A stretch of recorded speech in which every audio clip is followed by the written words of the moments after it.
The Rothman Institute of Innovation and Entrepreneurship at Fairleigh Dickinson University is really focused on supporting family businesses through our Family Business Alliance, our veterans and immediate family members of veterans through our Veterans Launching Ventures program. We now are bringing on a small business development center, so we're providing hands-on consulting to small businesses of any stage, at any stage. In addition, we have an executive coaching program that we are helping people become executive coaches, and a diversity, equity, and inclusion training program among our many offerings. So Rothman is really growing. We're doing more and more of connecting our students at Fairleigh Dickinson with executives like Bell and others. We really want to bring real world education to the classroom. So with that, I want to begin, and Bell, I always like the origin story. So tell me a little bit about where you grew up and how did you become such an extraordinary leader? Well, thank you, Dale. So let's see, I grew up actually in northern New Jersey. So for all the people from northern New Jersey, hello. I loved growing up in that area. I originally came from Venezuela. My family migrated here when I was 7 years old. And so we had a lot of ties back to our country. And I remember for the first 15 years, really going to Venezuela at least twice a year to visit our family. But this really became, this was our home. And this was part of, myself growing up, an only child. So with two parents that were artists and loved painting. So I grew up in a household that we were visiting all the time, different museums and galleries, and a lot of exposure to the arts world. Now, you didn't speak much English when you came here, as I understand. Is that true? Correct. That's correct. I spoke no English when I came here. Wow. And starting in second grade, I remember going into the classroom and it was so surreal. I didn't understand a single word anybody was saying. There was no bilingual program. So I had to learn everything really through sign language. And that's extraordinary, because when I do my training, I talk about accents as something that we acquire wherever we grow. And most people keep the same accent. So that says a lot about you. And so when were you first attracted to leadership, to being a leader? Was that in grade school, high school? When did you think you could be a leader? I feel that culturally, I never really felt that I was going to be a leader. I always, loved kind of just following and reading and listening to other people. I wasn't the person that raised my hand. I was at the front of the line. I just kind of followed to see what other people were going to do. And I think that's part of it, is being an only child. You do tend to be a little bit more shy and reserved and very introverted. But I really fell in love with this industry, wanted to be in financial services. And I found very quickly that if I was going to be in this industry, I had to get over my shyness, because I had to be able to speak to clients and prospect and work in a completely different realm that I was used to. And when I kind of stepped out of that comfort zone, I started realizing that one thing I loved to do was helping others. And it was just something I had done since I was a child. I was always the person that kind of leaned over and said, how can I help you? Come over with me. I really enjoyed that part of it. And that really is where my leadership ability started. It wasn't because I wanted to be telling people what to do or follow me. It was more of a help. I want to be able to help you. And what can I do to be a mentor to you? Well, and again, one of the reasons I really like to talk to you about leadership, and so many folks out there think, well, I know what a leader is. I don't need any information about a leader, but you can learn something from every conversation about leadership, and the way that you've been able to become a leader, and you're really an extraordinarily nice person. And the old leader is typically viewed as an old guy who's command and control, who has the title, who smokes a cigar.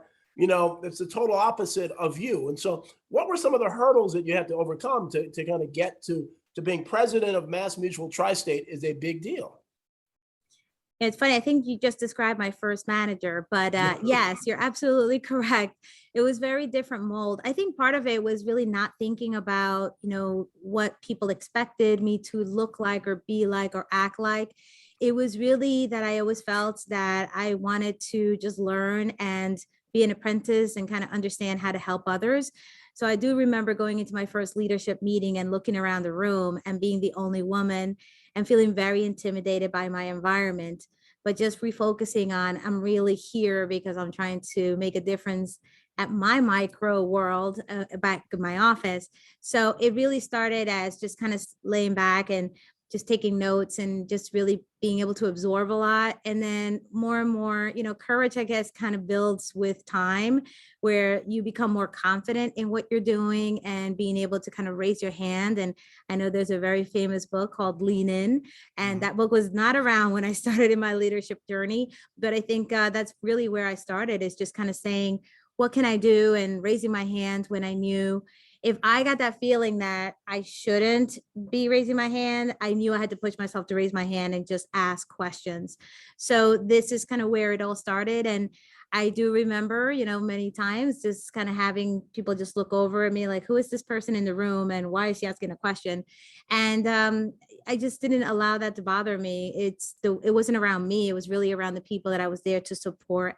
And that really helped me to kind of get through those beginning years. Well, many of the businesses, many of the groups that we work with are family businesses, they're small businesses, and they often gravitate to the loudest person in the room as the best leader. And they ignore that quiet woman in the corner or that quiet guy in the corner who's an introvert, but clearly very studied and so on. What advice do you give if people are looking for the next generation of leaders? How do they not overlook that person, who is quiet but could be an extraordinary leader? Well, I will tell you that many times at the beginning, I was actually also intimidated by those people in the room. And I quickly realized that it was a facade. They were just as insecure as I was. They just expressed it in a different way. What I also came to realize is that a lot of times in these meetings, I would pay a lot of attention to how things were worded. And I would realize that many times people say what they want to do, but not what they have actually been doing. So that also helped me to kind of build confidence that, a lot of times just because someone is the loudest person in the room doesn't really mean they know all the answers or have all of the answers. So I really just started speaking out. And, a lot of times we show the most quietest person is the one that gets the most attention, because eventually your results kind of speak for themselves. And then people start coming to you and asking you for questions and advice. And that's how you sometimes get your voice heard. Well, when we talked the last time, I talked about this concept I have of coach leadership. And actually, since then, I bought the web address. And so I'll be building a website around coachleadership.com. And I think that's one of the reasons why the leadership that you exhibit is so much in demand now, because employees will gravitate to those people who actually care about developing them. That it's not about you as the leader who has all the answers. You're really looking to them and empowering them. So those folks, and in order to do that, you have to be a good listener. You have to be humble. You have to be someone who cares about other people. And that's Bellaria Jimenez. I mean, that's who you are. And so have you seen that? Have you seen that a lot of the people who are most effective in your organization are those that are kind of coach leaders? Absolutely. I know that over the years, when I first started in this industry, I realized that the leaders back then were very different from the leaders today. And that leadership style doesn't work anymore. When I first started, it was a very authoritarian type of leader. You kind of were afraid to talk to the leader on top. They were very unapproachable. But throughout the decades, I've really seen that change. And that's really helped me, because it's gotten more to the type of person that I am and the type of leadership style I have. But that leadership style is really because of a culmination of so many different generations coming together. And I do have to kind of shift sometimes my leadership style depending on who I'm working with. There are individuals that I still need to be a little bit more difficult and direct with my messaging, while others I have to be just a better listener and just kind of listen to them to help them get to the right place. And I think that ability of being versatile is very important in today's leadership, because it is a little different. Every person is different. And I think where we always fall into sometimes making that mistake is kind of just using a broad brush to paint, the picture. We really need to realize every single person has different unique abilities, different communication styles. We focus a lot on learning each other's communication styles. With our teams, we have different tests that we put them through to just help each other understand their different abilities and communication abilities. Because sometimes, it's just a misunderstanding of the way we approach each other in conversation that truly leads to miscommunication. So those are all things that, throughout the years I've learned. I think it's been very helpful.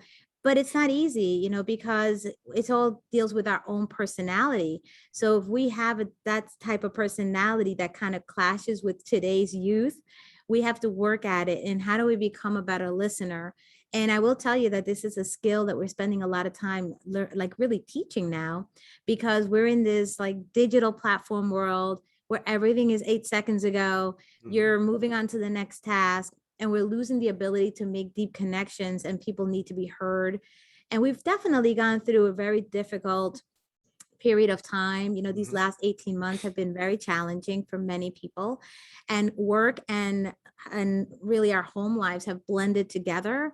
So we have to give everyone an opportunity to kind of talk about, you know, what is happening behind the scenes, because we used to almost have like this, like two personas, right? You would have your work persona, you would come in and you were kind of doing your work, and then you would leave and separate your other persona where you're maybe this fun loving person, but when you would come to work you change.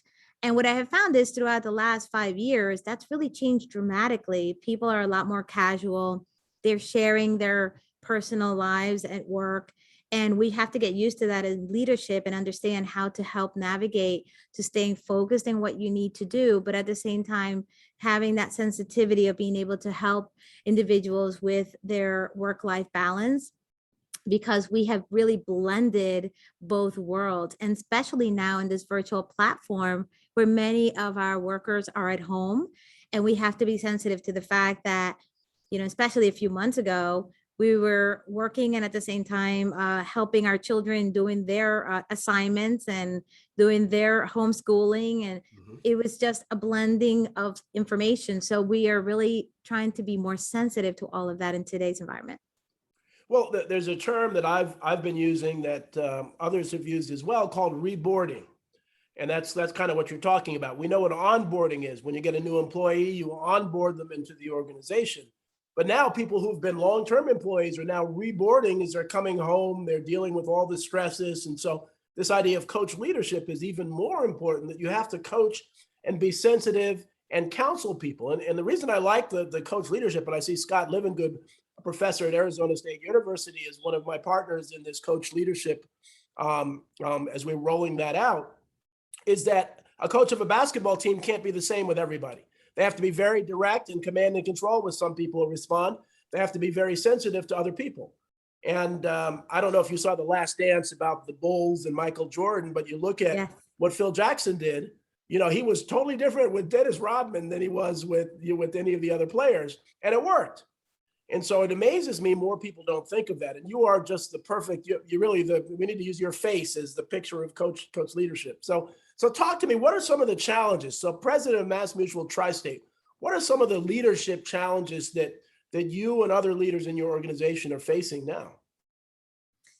So it has really become, I mean, the world accelerates every day, right? But in business, even more so. I think the biggest challenge has been you have to keep your eye in the future and understand like what are the things that are happening so quickly in our industries that we need to be ready for, but at the same time be very present in what's happening today so that you can keep the business going in the right direction.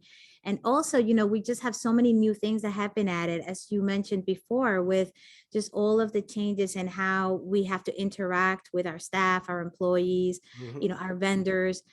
That whole dynamic has really shifted and changed. When you look at attracting talent, because of our virtual platforms, we've had to be very accommodating to looking at attracting talent in a different way and being able to use different means of communication. Technology is constantly changing and evolving, and you have to be 2 steps ahead of that.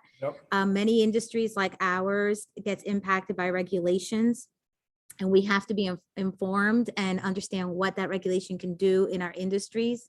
In addition to that, the economy has a lot to do with the well-being of our firms. And, you know, as small business owners, I will have to tell you that this is one of the areas that I'm spending more and more time every day, because you see these large companies just not making it and folding. And you're like, oh my goodness, if these large companies that were in the Fortune 100 10 years ago are no longer listed on these lists, as a small business owner, how do I even get a chance to survive? And I think that's where small business owners have to be so understanding of not keeping the eye off the future, being very open to new ideas. And the one thing that I have seen that's very unique, when I started in the industry and even when I started in leadership, I was really taught that managing is about managing processes, managing up, all these different opportunities, very task oriented. And there was very little emphasis on people. Mhm. And what I have learned throughout my journey in leadership is that all those things could be great and you can have every single process in place. But if you're not taking care of your people, connecting with your clients, connecting with your staff, you're not going to get any of that to work, because it's humans that drive all of that. So I have seen the most dysfunctional offices be very successful because they have an incredible culture. And I've also seen incredible offices with great procedures that can't get off the ground because they don't have their people well connected.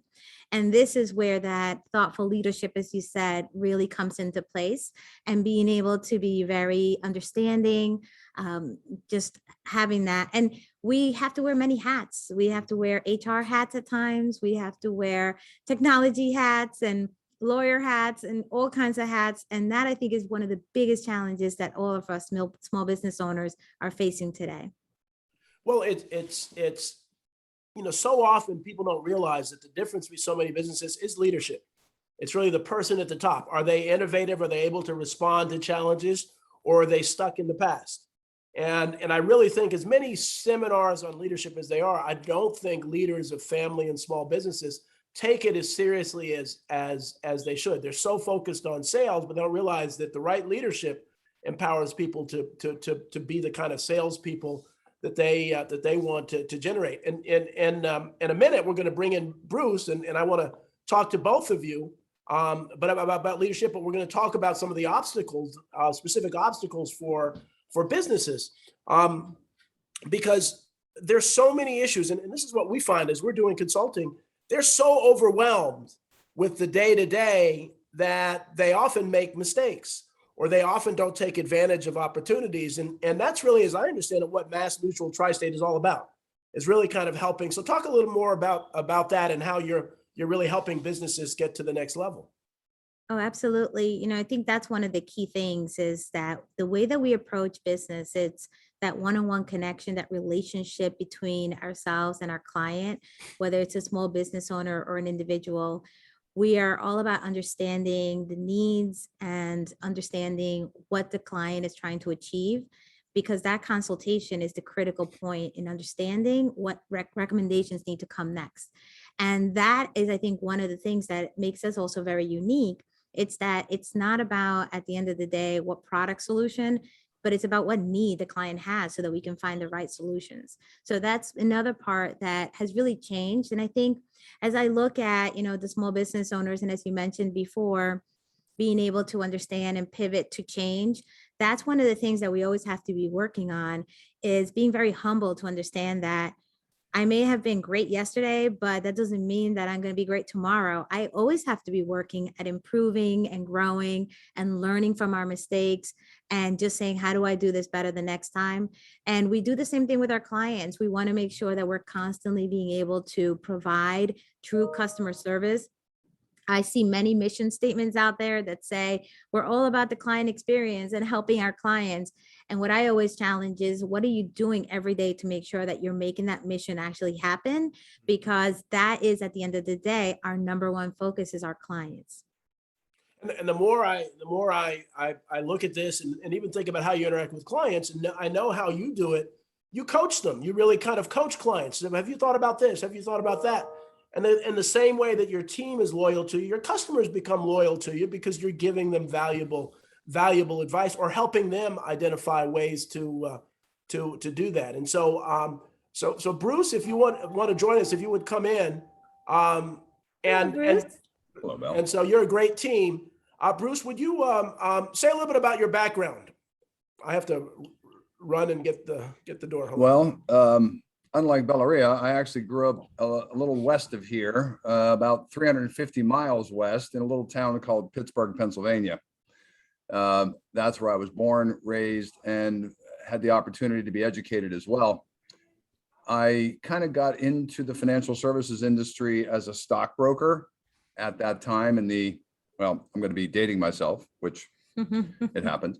I was a stockbroker in the early 80s through the late 80s. And then I was recruited by MetLife at the time to join them to kind of pivot and teach their distribution channel, which was primarily at that point driven by people that were insurance agents, and they understood how to sell and position insurance, but didn't have a whole lot of experience on positioning other things, especially something risk-oriented like investing, sorry. So they hired people like myself to come in and teach the MetLife distribution channel, the traditional life insurance agent, to become more of a broader based advisor.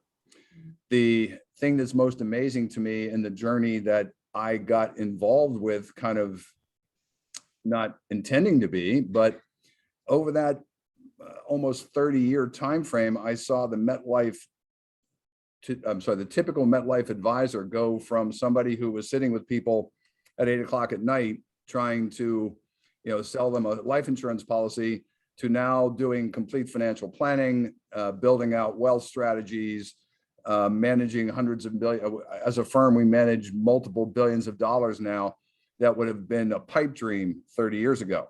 So that sort of my journey. I started working with Belle and her organization about 13 years ago. Wow. And I've had a number of roles within the firm, more often than not driven by my background in Wall Street.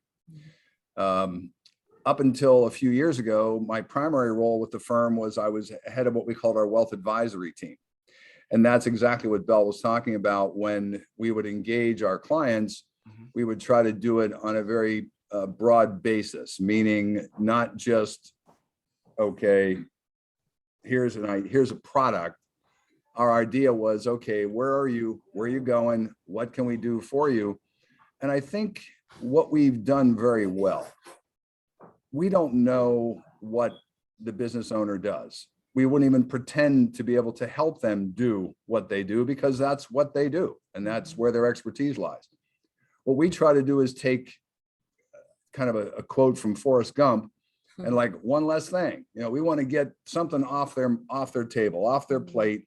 Let's make sure your retirement is in good shape. Let's make sure your family's secure. Let's make sure that you're able to go to work every day and run your business without worrying about other stuff that maybe we can take off your plate by giving you the right advice and the right recommendations for what your situation might dictate.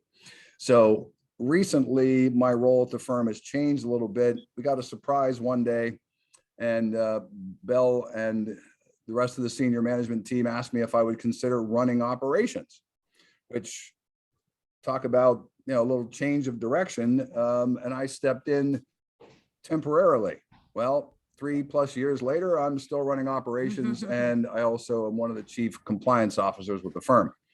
But I think what's germane to our conversation today, Dr. Caldwell, is that when I was running the wealth advisory team, we focused a lot of our energy and education and expertise on the concept of retirement income planning. Right. Okay. And in fact, there's a designation from something called the American College, which is a kind of a university style organization that supports the financial services industry. And they have a designation specifically in that area. I went and got that designation, and then Belle and I decided, hey, let's spread the wealth. So then I started teaching that course, and we now have about 30 advisors that are carrying that designation, which makes us very, very capable in helping people with retirement decisions on how to do things and hopefully retire comfortably. Exactly. Right. Well, this is fantastic. And I apologize. My mom just got released from the hospital into home hospice. And so we have, this is the first day a healthcare advisor. So you're talking about retirement, you talk about long-term care. My mom's 86, and fortunately she's doing a little better, but this is important stuff. And folks don't pay enough attention to this. So first, kind of asking, as a business owner, what is your exit strategy when it comes time to retire? Talk a little bit about that, if you could. Well, I think one of the challenges we have is that, if the business is pretty much concentrated with one or two individuals, and they are the core, they have the expertise, or they have the charisma to be the effective salesperson, or whatever the case may be, people, especially if it's not a very large organization, they tend to spend the vast majority of their time thinking about that business, because Mhm. it's what keeps them the roof over their family's head, food on the table, everything else. And so they get so pulled into the day-to-day activity, like Belle was talking about earlier, they kind of miss, the forest and the trees. So what we try to do is make people say, hey, recognize that there is going to be a point where you will either want to leave, need to leave, or have financial opportunities to leave the business. The question is, what is the exit strategy? Now, with the smaller groups, we find that that's more of a challenge because they may or may not be able to replicate themselves. They may or may not be able to produce the skill set that they have innately, because that's something that they do. So the question begs, is there somebody in the family that's going to step in and carry on? Is there somebody that's already part of the organization, maybe a key employee who could possibly carry on? Or is the business going to be dissolved when the key person, that chooses to retire? So depending on what that end strategy is, Dr. Caldwell, drives a lot of the recommendations that we make. Right. And that's good. And Belle, did you want to add anything to that?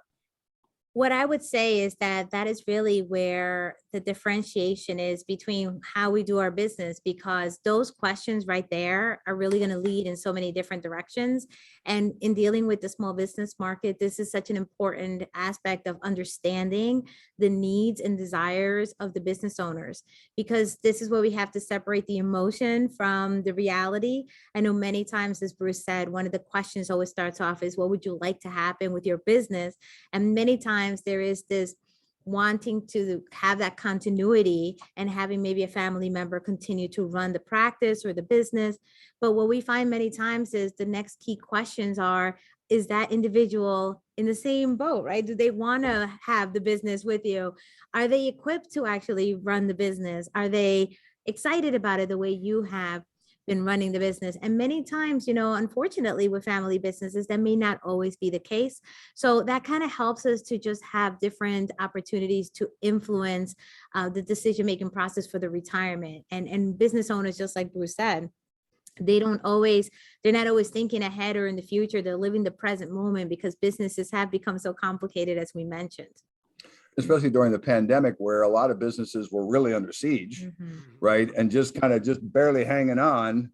And so you could see why their focus would be on just surviving day to day, week to week. And again, kind of forest in the trees, missing the larger picture. Because what people have to recognize, Dr. Caldwell, I think it's pretty, people think about it, but they don't think about it, if that makes any sense. Right, Like yeah. it goes through their head, but it doesn't really stick. Right. There's a possibility for some people to be retired almost as long as they worked. It's Mhm. possible to be retired. Look at your mom. She's 86. Yeah, She's probably yeah. been retired now for 2 decades, Yeah, right? Yeah. And God willing, another couple of decades ahead. So, Yeah. you could be retired for 25, 30 years. And it begs the question, how do you pay your bills at that point, especially if you've tried to walk away from and move the business to somebody else? Yeah. Because one of the concerns we have more often than not is, as Bella indicated, we were talking, if someone in the family is not interested, okay, what is the exit strategy? Is your business marketable? Can you sell it? Right. Do you have equipment that is now maybe becoming a little obsolete that you have to pay attention to, that doesn't have a market after you retire or when you want to retire? Mhm. Do you have hard assets that may or may not be easily disposed of, or if you own a building, okay? Now, if the business continues, owning the building is probably a good idea.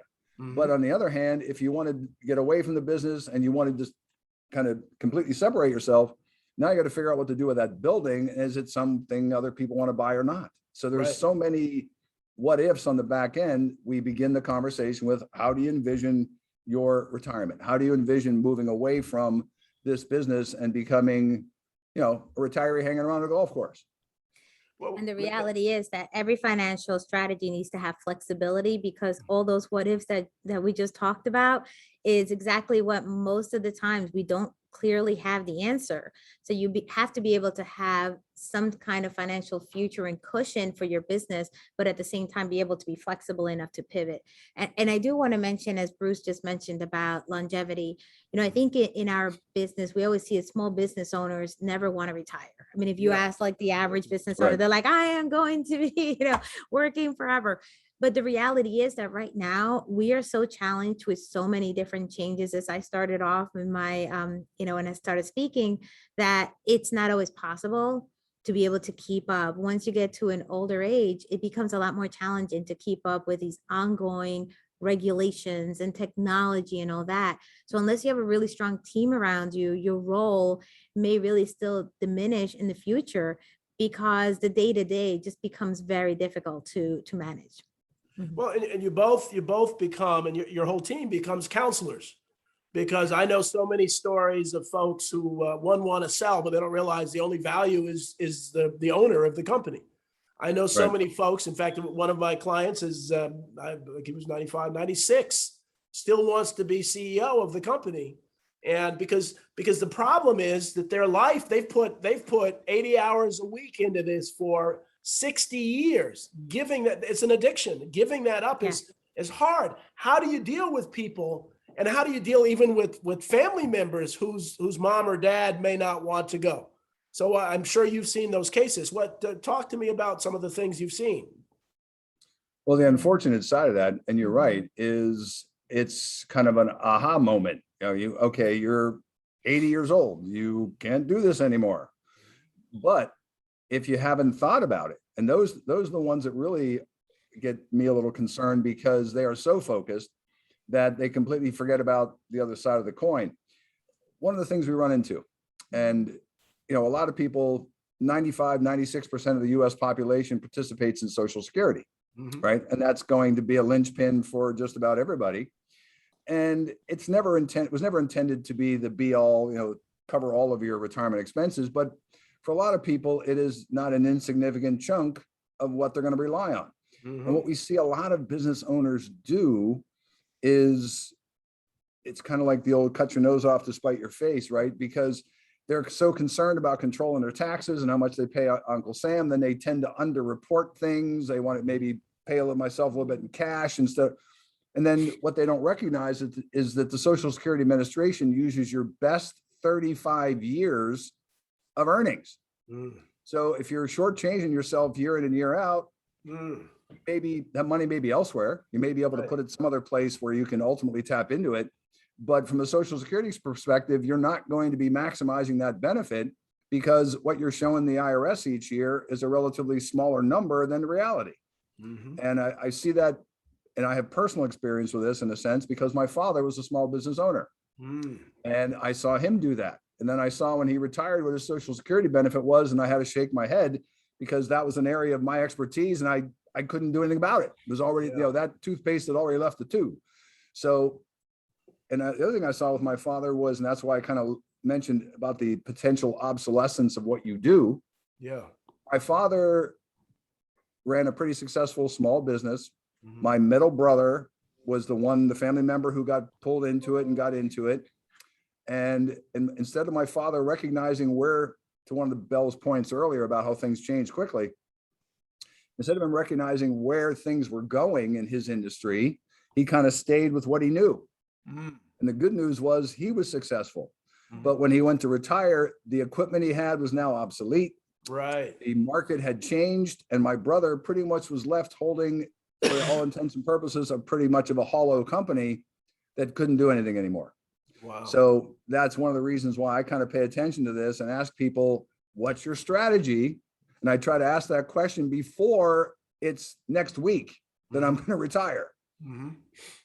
I would also say that in the question that you mentioned with that individual that doesn't really want to let go of the title, I think that's where it also becomes really important to do what Bruce mentioned before, is have a clear succession plan. Like, what are we trying to accomplish? Because whoever is going to be taking over the day-to-day of that organization, that company, they need to be aware of that distinct, personality that they're dealing with, and seeing, okay, is it just a figurehead that we're working through, or is this person going to be also an obstacle in trying to make decisions in the company? And that makes a really big difference also, because if you're going to be inheriting or working in a business where someone's still stuck to the old ideas and it's not really allowing progress to happen, then there's not going to be success there. So that's a very important part of how that handoff happens. And what is the day-to-day responsibilities? Are they able to let go and let whoever is that successor really take the business to the next level? And they have to be able to say, if I still want to be involved, I still want to have this title. Maybe they're like a silent partner. They have no voting rights in the decisions of the day-to-day operation. And that has to be well established at the beginning. Well, and this builds on our first discussion on leadership, because what happens, I find so many with family business leaders, and they could be the founder or the next generation, they don't want to make the decision as to which of their kids is going to take over. So they don't make the decision and they stay. And they don't really look at leadership characteristics to understand who would be the best leader for the business. What structure would be the best structure for the business going forward? It's amazing how they just don't want to deal with that until it's absolutely necessary. And by then it's too late. Do you help advise them and give some advice around that? So a lot of the advice actually is a team effort, right? We are there at the table with our expertise, but we always suggest that there's, their accountant is there and other important decision makers to this process. Because when you look at it from a teaming perspective and there's different professionals at the table, the business owner is getting different perspectives and is able to have a better conversation around that succession. If you have the attorney at the table, the accountant, the financial professionals, all kind of leading and guiding, the client starting to understand, or the business owner, that I need to really consider all of these things. And as you mentioned before, even with the attorney at the table, that whole hierarchy of control is very important. And I do agree with what you mentioned. I think part of it is wanting to just kind of procrastinate on those decisions because it's something that they're not comfortable addressing. And it does go to the different generations, right? We seem to have, definitely generational differences when it comes to decision making, where some of our older generations will say, I just want to push it off till it's like, I have to make a decision. But those confrontations are important to have. Is that everybody's sitting at the table. Sometimes like the kids are waiting for that discussion to happen because they're uncomfortable approaching the parent to say, I really don't want to be in your business. Right. And Bruce's story, he shared that story with me about his dad. And that was a really interesting story because there was 3 siblings. And the one sibling that was kind of stuck there with the business realized that this business is not going to be profitable for me because I really can't make the right decisions. My father also, as a small business owner, was an inspiration for me coming into the business because he had the same type of situation that Bruce described before. He was really good at his trade, but he didn't really understand the financial consequences that he was making in reporting less than he maybe needed to, and things like that, which when he came to retirement, he had nothing to show for his years of hard work. And that is something we always want to educate our small business community. What's the point of having 30 incredible years of business when your next 30 years, you're not going to be able to really benefit from the success and the fruits of your labor? It really is important. And again, my dad passed away last year. He was a minister and my mom was a teacher. And so their retirement is actually, they're actually, believe it or not, doing better in retirement than they did when they were working. Yep. But the public sector has done that. The private sector has not, the private sector has fallen behind actually. And so, Bruce, you're shaking your head. Talk to me about that. Well, the reason I'm shaking my head is that, one of the things that we try to encourage business owners to set up, and there's always a reluctance to do so because it's not cheap, is to set up retirement accounts for themselves and their employees. More often than not, the owner of the business will be the biggest beneficiary of that retirement plan over a course of time because they'll be making the largest contributions and it'll be the most effective for them. But there's always the pushback about, well, that involves some additional cost to me. I got to fund it for my employees.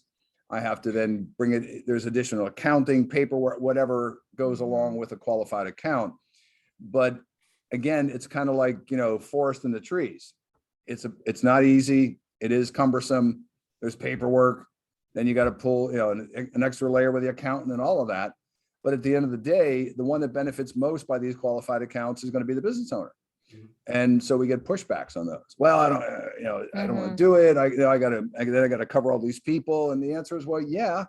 And what a lot of people forget about that, and Belle alluded to this in her earlier comments, is people are going to drift to, and you're going to get higher quality, better quality people because you're offering them something that's a benefit to them, even though it's ultimately the best benefit for you. So that kind of goes in a bit of a circular argument because we still get the pushback. Oh, well, I don't want to do that. And in fact, depending on the size of the business, there's some of these things that are quite advantageous to the business owner if they know how to do it. And I'm not talking about little scams or working the system. I'm talking about legitimate strategies that can be put into place that benefit the business owners more so than anybody else. But again, it's none of these things are costless. None of them are free. I will argue that the cost is really on not doing it, because then you are going to have the repercussions. Every action that you take or don't take is going to have an impact in you and your future and your business. So I always say, if we were talking about leadership earlier, one of the key things about leadership is being able to have the right talent in your organizations and being able to have employees and staff and members that want to be part of your organization. But if you're not taking care of them and of the things that are important to them, then you're missing out on being able to really have people that are going to be with you for a very long time. And when you're not looking at that benefits piece and those soft dollars that are so important to people's stability and future, then you're missing out on the opportunity to really gain valuable people in your team. I know right now, small business owners have really suffered tremendously the last few months, really being able to attract talent or keep talent. But one of the things that this is an opportunity to think back and say, was there anything else I could have done to improve their situation so that they wouldn't have seen the opportunity that I was offering as just dollars, to pay their rent. They really have to buy into your mission and what you do and how you do it. And these are the things that we're all learning along the way. This is how mistakes happen, and we can learn to improve on them. But those benefits, to Bruce's point, it's not only about making sure that you're taking a little bit of that money for yourself for the future, but also taking care of those important to helping you run your business. And I'll just add one more thing, Bruce, because I really want to emphasize this for all the small business employers. When you think about funding for your retirement, we do tend to have this tendency of not wanting to, just pay a little extra for taxes and stuff. So don't think of it that way. Think about you're taxing yourself. You need to, from everything that you're doing, you need to always keep a little bit on the house, right? Let me take a little bit here for my future, because that money growing is going to be so important. And we tend to, as small business owners, do the same thing that society does, is that live, week by week, month by month, year by year. So a lot of times we're bringing that money back into the business to keep it profitable. But if we take the mindset of taking a small amount and just putting it for that future, that's going to make a huge impact and difference as well. Well, but this is one of the most important things that business leaders need to be thinking about, because at the end of the day, and we at the Rothman Institute, we have the opportunity of seeing things, from the 50,000 feet, and you really start to look at politics, you look at the divide, and you start to realize that the losers of all of this stuff are the small business people. You have big corporations who can afford lobbyists, they get all sorts of breaks. You have big government agencies and entities that get breaks, and the small business person doesn't have that. And so we just went through a pandemic. So if that doesn't wake people up to say, I need to put something away so that when I retire, I can live a comfortable life, I don't know what will wake people up. And people don't take it seriously. And yeah, you're dealing with struggles. You're trying to recover from the pandemic, but you need to, and again, I speak, luckily my parents are doing better now than they did but most small business people don't have that option unless they put the money away for their high earning years. And this is really, really critical. I mean, it's not a joke. This is not something you can say, oh, I'm going to make it next year. And the economy is doing really, really well. We all know eventually it's not going to be doing as well. So you need to be preparing for that right now. And so, so as you think about that, so let's talk about Okay, if your exit doesn't include selling, but dissolving the business, what do you do? What are some of the retirement pool of assets look like, to protect your retirement? What advice do you have for that scenario? Well, again, it depends on the nature of the business. Mm-hmm. Is the business something that produces a tangible item, like make something, or is the business more of a service oriented industry or service oriented type business, whether it's a restaurant, whether it's a dry cleaner, what have you, that really has a lot to do with the kind of recommendations we're going to make, because if it's something that they can pretty much ease their way out of without a lot of entanglements, meaning, building to sell, equipment to sell, what have you, then that's one direction. But one of the things I think always makes sense, Dr. Caldwell, is that, and kind of focusing on, regardless of what the strategy is, if you're thinking about your future before we get there, one thing that people can do, if they don't want to get too deeply involved with retirement plans, they don't want to get too tied up in having to provide a lot of benefits for their employees, especially if they're in a high turnover type business where their employees don't stick around that long. The restaurants in particular, most often, or maybe you got a retail shop somewhere and your turnover is pretty high. That's a lot of the reasons why people don't want to put up retirement accounts, because of people in, people out, people in, people out. But nothing stops a business owner from setting up accounts in their own name in what we refer to as non-qualified type opportunities, places where you can put money that will grow with some tax advantages that do not involve your employees. Things, and I don't want to get into recommendations details, here, right. or products in very significant detail, but there's a lot of things you can do to put money aside for yourself that will have tax advantages for you, that can basically start setting up that nest egg well into, and again, to your point, doctor, people would say to me for, I don't know, let's see, since 1985. So people would say to me, when's the best time to invest my money? And my answer, of course, being the fundamental wise guy that I am, I would say, well, 30 years ago, but today's a good place to start. And my point being is that time is always an ally when it comes to investing money. And if people try to set this up 3 years before they retire, they're not going to get the benefit of time. But if they start thinking 10, 15, 20 years in advance, and now you've got compounding returns working for you, the upfront money becomes less, because you don't need as much if you get growth as an example, as an ally. If you have to fund it all of a sudden, you got 3 years to go and now you got to fund everything, it's going to be pretty expensive. But if you do nickels and dimes, and you have time, then you have an advantage of compounding, which will hopefully fill in some of that gap. And so in that situation, it becomes less critical about how the business is dissolved, because we're in a financial position that it doesn't, I don't want to say it doesn't matter, but it's not as critical. It doesn't have that permanent impact on my lifestyle for the next 30 years. Yeah, and one thing I would add, I know that someone just approached us about a scenario with a business owner that basically sold their business, and now they were looking to see, what do I do with the assets, which is a great story. But the one thing they failed to realize as they were selling the assets is that they have to pay taxes on that, and there was no cost basis. So one of the things that business owners have to realize too is, if you're counting on that future sale, you have to take into consideration that you will have to pay taxes on that business. So that means that whatever you think the projected dollar amount, you need to kind of slice that in half, because that will actually be your net profit. And those are things that we can also work on. So as you mentioned, dissolving the business, there should be a strategy in doing that over a period of time, so that the taxation can be eased over a couple of years. Well, how did they get to that point, Bell? Well, basically what a lot of business owners do legitimately, their accountants encourage it legitimately, is depreciate the equipment in the building, right? So every year, depreciate. Pretty soon the cost basis is down to almost zip. Now you sell a highly appreciated asset and go, oops, Uncle Sam comes a knocking. And to Bell's point, if it's X number of dollars, you might really walk away with more like 60% of that, as opposed to 100%. Absolutely. So let's I used to be a certified financial planner, so I love this stuff. And so you're bringing back so a real life scenario. So my parents retired in Denver, and my daughter was their only grandchild, and I wanted to move to New Jersey. So I suggested, I was on the Housing Authority in Asbury Park, to buy a condo in Asbury Park. And so, the market wasn't good. So we rented it out, and we weren't available to have it on the market until last Sunday, or no, 2 Sundays ago. So we had 1 day of showing.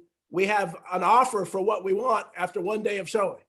So it's a highly appreciable asset. It really increased. It was a great investment, probably the only one my parents ever made, but it's a great one. So you come away with a lot of money. You're gonna have to pay taxes on it.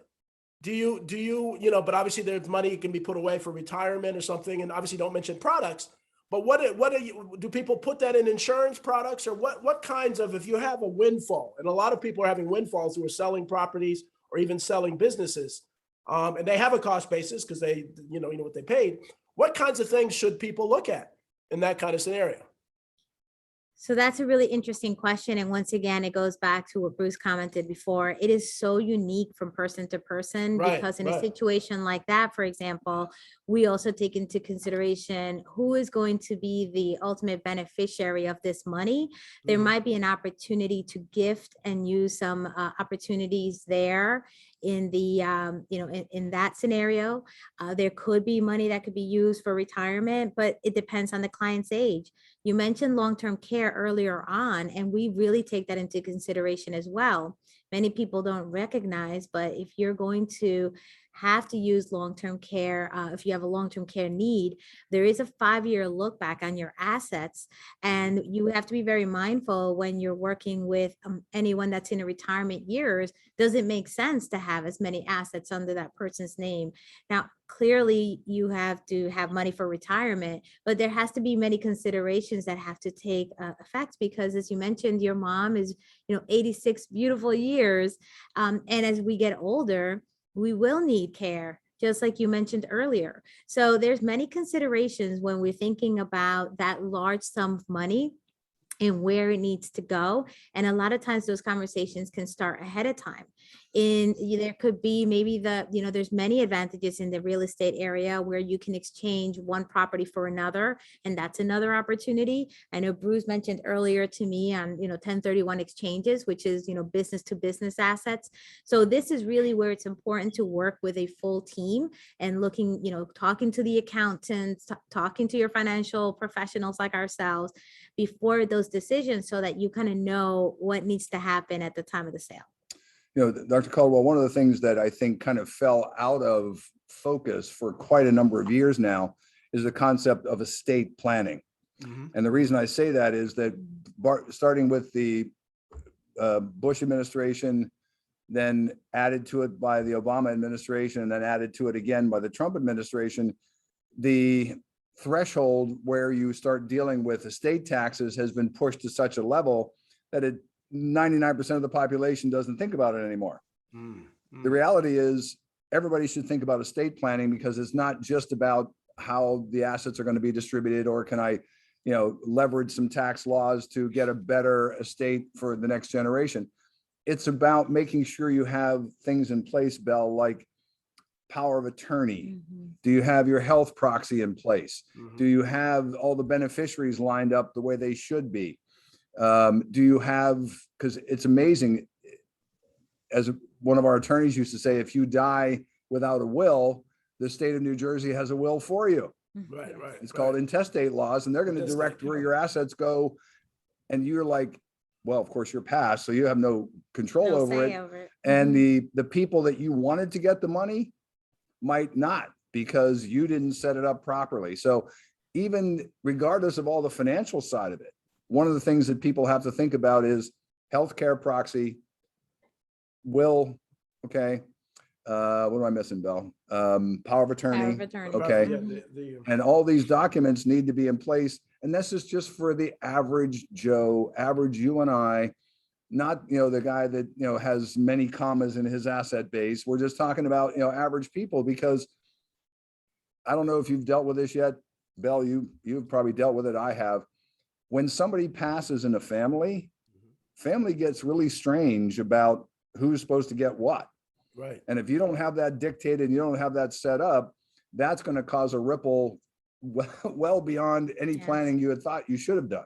Yep. And that goes back to the comment you made before, Dr. Caldwell, many times the small business employer, the small business owner doesn't want to deal with those conversations. The problem is that they're still going to have those conversations after they pass, because that's where the family disputes will start if nobody was clear on what the intentions were.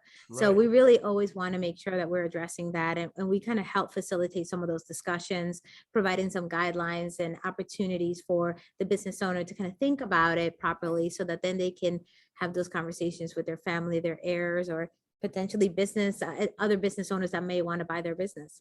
Well, you get that. Well, dad, I know dad wanted me to have it. Yeah. I know dad wanted me to have that. He told me that. Right, Oh yeah, right, sure. And so right. then you get that, it gets really bad in a hurry.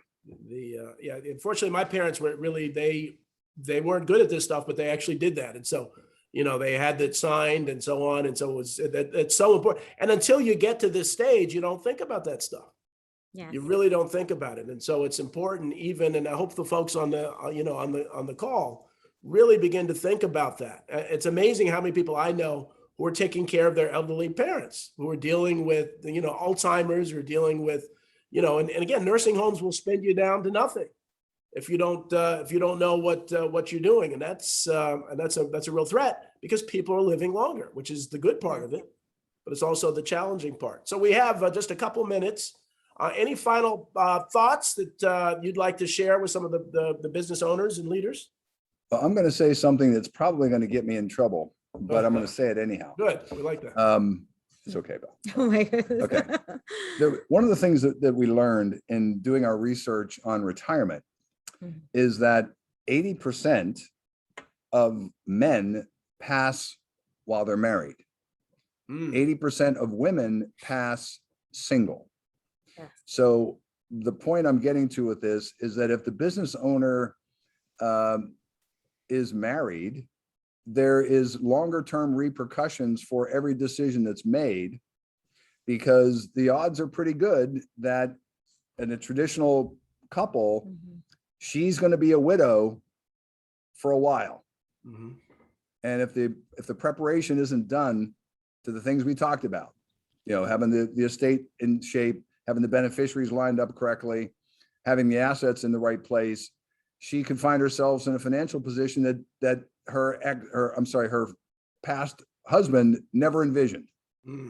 So that's food for thought, because women still are outliving men, even though the life expectancy gap is closed a bit, but women are still outliving men. And that's an ongoing issue we see with everybody, not just business owners, but it's even more acute, where we have the business owner, and again, I don't make this politically incorrect, but business owner is a man, okay?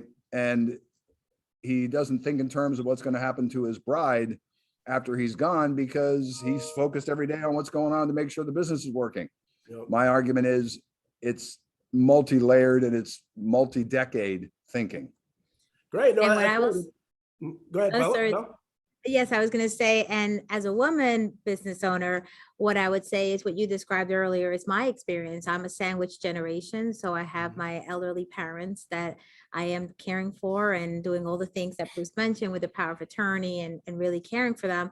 And then I have a young son who I also have to be very mindful that, I'm taking care of him. So it's really, as business owners, you have your business and you have your life. So there are so many different considerations. And that's why it's so critical that you do the proper planning so that everyone that depends on you is going to be taken care of. And that is my sincere hope, is that anyone that's listening to this, that's a small business owner, understands that you are so important, not only to our economy and to all the people that depend on you, all of your staff and everyone that works for you, but also for your family. So your responsibility is not only to your business, but it's also to yourself, to take care of all these important things so that everyone that depends on you can continue to benefit from it for all the hard work that you've done. Absolutely. My recommendation, Dr. Caldwell, to follow up with Bell, is form your team. Find an estate attorney, find a financial advisor. You probably already have a CPA that you're working with if you have a small business. That's your core team, and don't exclude the family in these conversations. Yeah. Absolutely. Excellent. Well, great.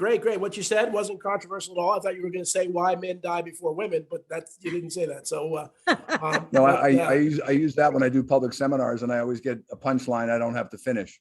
right. There you go. Well, thank you all very much. This goes very, very quickly. Great information. I hope the audience really understands this and understands that you've got to think about retirement, no matter how old you are. Even if you're in your 20s, especially if you're in your 20s. So, Especially. Yes. so thank you both. And thank you all for watching our Family Business Friday. And we will see you next week. Take care. Thank you so much. Thank Dr. you for having Caldwell. us. Thank you.